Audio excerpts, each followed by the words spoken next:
Hey guys, just checking the weather forecast here, and that means opening up the garage and taking a look up at the sky. And unfortunately, I see rain clouds moving in, but what I want to do is grab the Manticore, jump in the truck, head 45 kilometers south, and go to the turn of the century fairgrounds and see if the Manticore can pull out coins in the field that probably has 1,000 hours on it. The last time we were there, last spring, 5 of us detected for 5 hours and we didn't find a single silver coin. So, is this a case of all the coins are gone? Or, will the Manticore with a little bit more power and a little more depth be able to pull something out where we haven't been able to get anything the last few times we've been there? I don't know, but let's go find out. Wake up, today's gonna be a good day. Wake up, today's gonna be a good day. Wake up, today's gonna be a good day. Okay, so to note, I did check the firmware on the Manticore and it is fully up to date. It came with the newest firmware on it. So I will say that the last 2 outings, I did find stuff in places where we've put a lot of hours. The one is the park downtown. I found a 1945 and a 1946 penny, both of them very deep, I think 8-9 inches, somewhere around there. And then I did find at the Colonial Fort, 3 more buttons, a couple musket balls, another copper arrowhead, all within 25 feet of the fort base, which we've put in a few hundred hours there as well. So I'm kind of excited to see how this machine is going to do in the nail bed out at the fairgrounds. Yeah, that's looking like rain. Oh well, the Manticore's waterproof and so am I.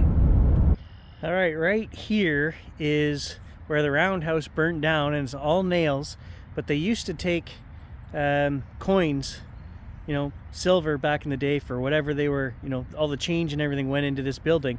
So we found quite a bit of silver in this 100-foot square area, but it is full of nails. So of course, that's where we're going to try the Manticore to start. But there's all kinds of field area here. It just goes forever, all the way around. So, okay, so I think I've found a coin signal already. 65 to 85, but it sounds better than it's looking on the screen. I want to grab the Equinox 600 and just see if it's picking up that signal and what it sounds like. Okay, and strangely enough, guys, right there, I double checked, that is the spot where we're getting that nice signal with the Manticore. I'm getting nothing with the Equinox 600. No sound and nothing on the screen, and that is the right spot right there. My question is, seems kind of big maybe? I don't know. Is it something being masked out by other nails? I don't know. Let's find out. That was my question anyway, and it seems kind of big when I put that down there. The signal definitely seems bigger than a coin. Okay, I stuck the shovel in, popped it up, and a big old rusty nail is coming out of there. But is that the 70 signal we were getting? I'm not sure. Let's find out. Yeah, so that was it. So why is the Manticore ringing that up a solid? I mean, the sound was solid. Okay, so we're not going to say according to the VDI or the 2D display that it was showing a coin. But why was that ringing up so good on the Manticore? And the 600 was like, no, it knew. It knew that that was not a coin. Not cool, but I do have to remember it was not showing a VDI or a 2D signal that said coin, so we have to remember that. So I guess we have to say, because we're not changing anything on this machine in terms of stabilizer and setting our upper and lower limits for iron, we are going to get those scratchy, iffy nail signals that are going to ring up sounding like coins but not looking like coins. And so it's kind of pointless for me to compare this to the 600 because I've already got the iron bias and all of that stuff set on that machine. So we're not going to bother comparing to the 600. We're just going to try to find something that looks like a coin signal in all 3 forms, right? Sound, VDI number, and 2D display. If we come across something like that, then I'm going to dig it. We're going to cherry pick that. Keep in mind, I have not set up a coin cheater sniper mode on this machine yet. We're just running general settings and haven't really changed anything. Stabilizers on 1. I think it comes on 1. Haven't really tweaked anything on this machine. And the reason we don't want to do that is you need to learn the machine kind of as it is, and then you can start fine-tuning, right? Once you realize what all the settings are, what they do, what the effects are, then you can start changing them. But you can't just go buy a new machine and change 10 things, and then you can't figure the machine out. You have no idea because you changed so many things, right? That's my take on it. That's how I operate. All right, 4 holes that I've dug, and they've all been old nails or fence staples. Dang, that one sounded good. Well, okay, so I've been here half an hour, guys, and I've dug a bunch of nails, some screws, a piece of wire. Again, all signals that, you know, sometimes there was 2 things in the hole, and none of them were a positive, oh, this, I thought this is going to be a coin. So to me, these places have been hit so hard, I just get the feeling that any of our old machines will find and hit on the coins the same as this. I'm not noticing any difference in depth. Like, this isn't banging out coins at 10 inches that are just lying here. In your head, you're saying, oh, there's all kinds of old coins 10 inches down. We just couldn't reach with our machines before. I don't think that's the case. You know, go right back to the macro cruisers that we owned. I dug quarters at 10 or 12 inches with that machine. So what I am finding with this machine, a benefit is the discrimination. This is a very trashy area here, and I would not have guessed that there were still 400 items buried right here. But this thing, do you guys remember me saying when we used to put the macro cruisers on 4-tone mode, it was like steroids, right? It was like it was very hot, very noisy, but you were picking up all kinds of little tiny things that were there that 3-tone mode didn't get with that machine. Well, that's kind of like this machine here. Running this just in general mode, it's picking up every little thing. It's discriminating every little thing. So it is a notch above any of the other machines I own in terms of that. But guys, it is not finding me a bunch of coins that are at a depth level, you know, just, we have picked it over. All of the other machines have gotten what's here. There really aren't that many coins that are a foot down there, to be honest. I could probably count on one hand in 8 years the number of times that I found a coin that was down there more than 10 inches. And that's because that particular area had been bulldozed or was along the edge of a road where it had been snowplowed or something, right? The ground got turned over. But normally coins that just drop on a field and sink down 5, 6, 7 inches. Even the ones from the 30s and 40s, 6 or 7 inches. That's where they all seem to sit. Look, I'm not knocking the Manticore, but I think there's a lot of hype, a lot of advertising mumbo jumbo when they release this stuff, right? The Beast, 50% more power. Well, the only thing I can say is 50% more power means my battery is lasting 9 or 10 hours on this machine, and I might be getting an extra inch of depth. I'm not even sure about that. But I've got to say, this machine loves little pieces of wire. It's crazy how it dings out that little piece of wire down there, you know, probably 7 inches. Okay, so we've got another one here that's kind of borderline-ish.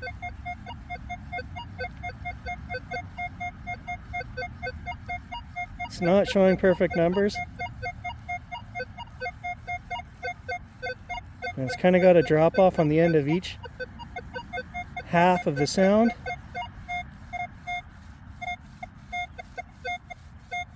But it's small enough to be a coin, and it's showing, you know, close to the non-ferrous line. Let's grab the 600 and check it, and then we'll dig it, and probably will be another nail, but we got to try it. Okay, so while I'm grabbing the 600 out of the truck, we're going to put the hoodie on because the black flies are just eating me alive. Okay, we'll try the 600.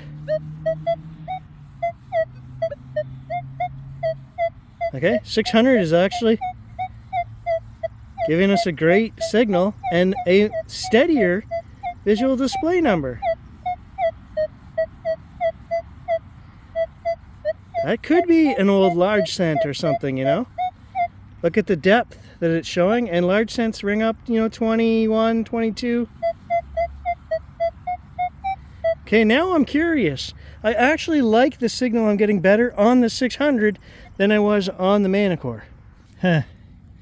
You gotta be kidding me. Well, it's a screw. It's not a nail. It's definitely a galvanized screw. No, I don't think there's any beating this Equinox 600, guys. I mean, it was a revolution when this machine came out, okay?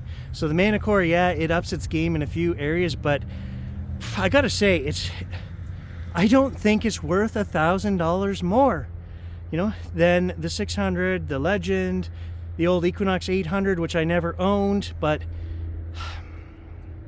I'm just not seeing it. Oh, I don't know what's worse. I'm dying of heat in the hoodie, but the flies weren't getting me. So I take this thing off and the flies are gonna feast, but I think I need to take it off. It's just too hot. Yeah, so I'm not, to be honest, I can't say that this machine is any better than any of the machines I already owned, even with the $500 bigger coil attached to it. I think I was finding just as many items, just as deep, and the discrimination was, you know, 85% of what this machine is. You still got to dig it all to see what it is. That, between the two machines there, you could not tell what that was until we dug it up and said, oh, it's a screw, right? It could have been jewelry. It could have been a coin. Could have been anything. I offered all the guys I detect with the Equinox. I was going to sell it for $500. But honestly, guys, the performance difference between the 600 and this, what I'm seeing, the 600 is just a fabulous machine. I think I'm going to keep it because it's worth more than the $500 to me, right? This machine at 2.5 times the price, I don't know, are we getting 5-10% better performance? But then in other areas, it's weaker. Battery life, right? 9-10 hours on this thing. I don't like that. I need to test this headset. The machine is way out there in the field. We're still connected to it. I don't think it's Bluetooth. I think it's actually wireless, 2.4, something like that. I don't know. I'm going to take my regular Bluetooth headset when we get home and try to connect it to the Manticore and see what happens, because I've heard in one of the videos I watched that regular Bluetooth won't work, and that to me is another kick in the pants. If you've taken away the ability for us to connect our favorite headsets to your machine and now we have to buy these proprietary ones, which I don't like. I don't like this headset. Again, now you're trying to sell me the most expensive machine and limit what I can use with it. I don't like that either. Actually, I just had a brilliant idea. If this headset is Bluetooth, it should be able to connect to the 600. So we're going to try to connect it and see what happens to the Equinox 600. And this machine is notoriously bad for connecting to any Bluetooth headset. That's the one main gripe I had with this machine. I literally bought 8 sets of earphones over the years, in the ears. None of them worked. Expensive ones too. You know, $100 sets, and they did not connect. Let's try this and see what happens. Okay, so it's searching. You gonna connect? I didn't think so. Again, you know, this should work.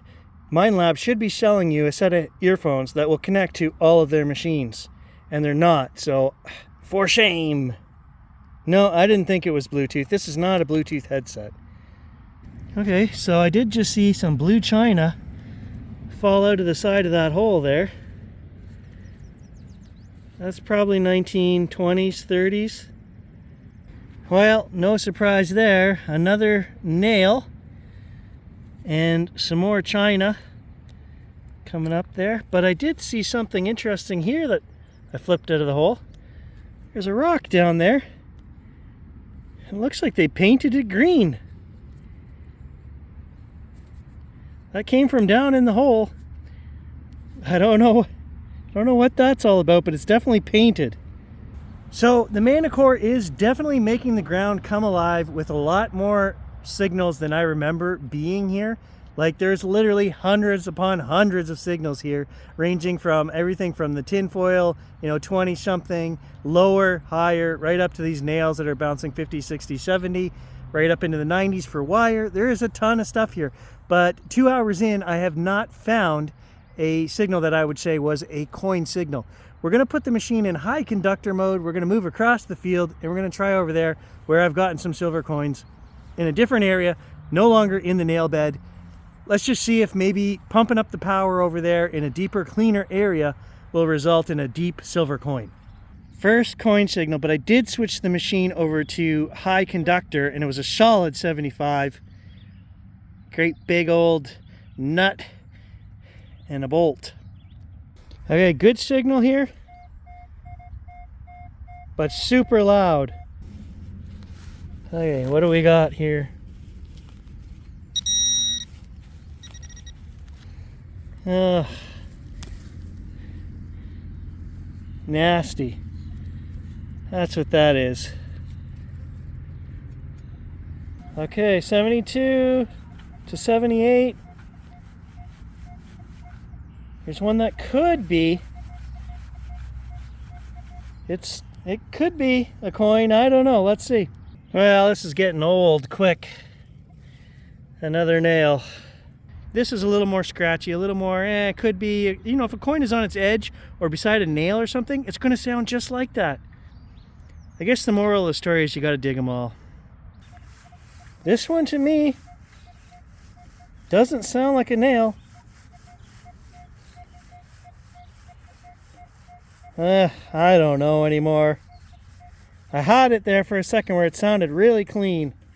Okay, wait a second. When I pinpointed this, so if we're going over it, there is no red bar under here, which indicates iron. But watch what happens when we pinpoint.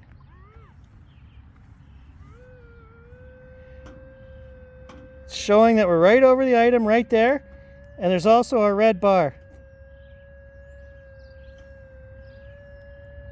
When we're right over it, there's a red bar. So, wait a minute. Does that mean that the pinpointing is a little more accurate and it's telling me that that's a nail? It could be, because I've noticed with the other machines, when you pinpoint, you get a little more accurate VDI number sometimes. Maybe we've just learned something with this machine. I'm going to call nail right now on this. Love that. I don't even have to root around with the pinpointer. It came up right on the shovel. There's a nail right there. So I think we found a secret with the Manticore that I was not aware of. It will show when you're pinpointing if there's iron there. Okay, so mere inches from that last one, and look at, we've got another one, 68 to 84. Again, when we pinpoint, we see a red bar on there. Calling that one a nail, and we're just going to move on. Okay, here's a decent signal. And this time when we pinpoint, there's no red line. Okay, so I'm going to bet that this isn't a nail. Balls, as my grandmother would have said. You got to be kidding me. Down there, 8 inches, 9 inches. I double checked that hole. It was showing 77, 78, no sign of iron. It sounded good. It sounded like a faint silver coin. And this is what we got. So I'm a little frustrated right now, guys. A little frustrated.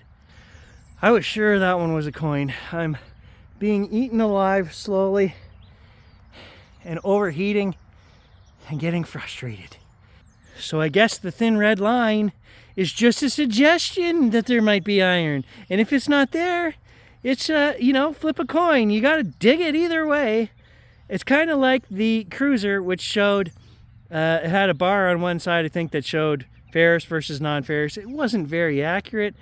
This thing, I don't know. All I can report is what's happening. And on that one there, it did not show at any point any red line. It tricked me. 76. I mean, the VDI is all over the place. There's the red line. But now I have to dig it. I need to know. It's a nail. I'm 90% sure it's a nail. You guys aren't going to believe this. I'm just jamming the shovel in there, digging like a madman, not caring.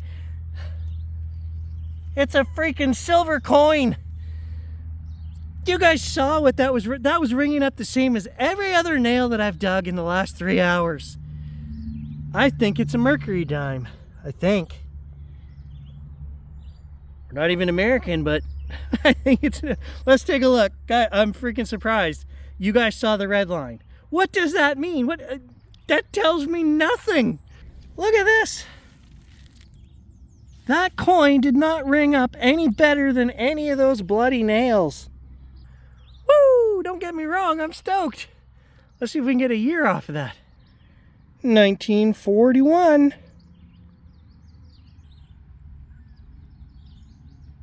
Put some spritz on there. Well, first silver of the season. I don't know what to tell you guys. I dug signals that sounded better than that, that looked better than that. I am blown away. I just, to figure out this machine right now, these nails are driving me nuts. Okay, so there's something else right in the hole here, right where the coin was. The coin popped right out of there, same area. Let's just see, maybe it's a nail. And maybe that's why we didn't get this coin before. That would, you know, maybe this is a case of a coin being masked out. Okay, now it's making more sense. There was a nail right with that coin. So that is why we were seeing the red line on that one. It sounded really good, but then there, you know, there was a little scratch. I wouldn't have said 100% chance of coin, and that's because the two of them were together. So, you know what? And it was not deep. Maybe 6 inches. So, and I know I've been over this area here before many times. So why did we not find it? Maybe this nail was screwing up the other machines. Okay, so I'm going to call it on that note right there. Again, this was the third place where I have found stuff with this machine, which I thought was pretty much cleaned out. Yes, it took a lot of work. And yes, there was some grumbling right at the end here, but we did get a silver coin. And there was a nail underneath it, which explains my confusion. So, okay, props to the Manticore once again. Thanks for watching. I'll catch you guys in the next adventure.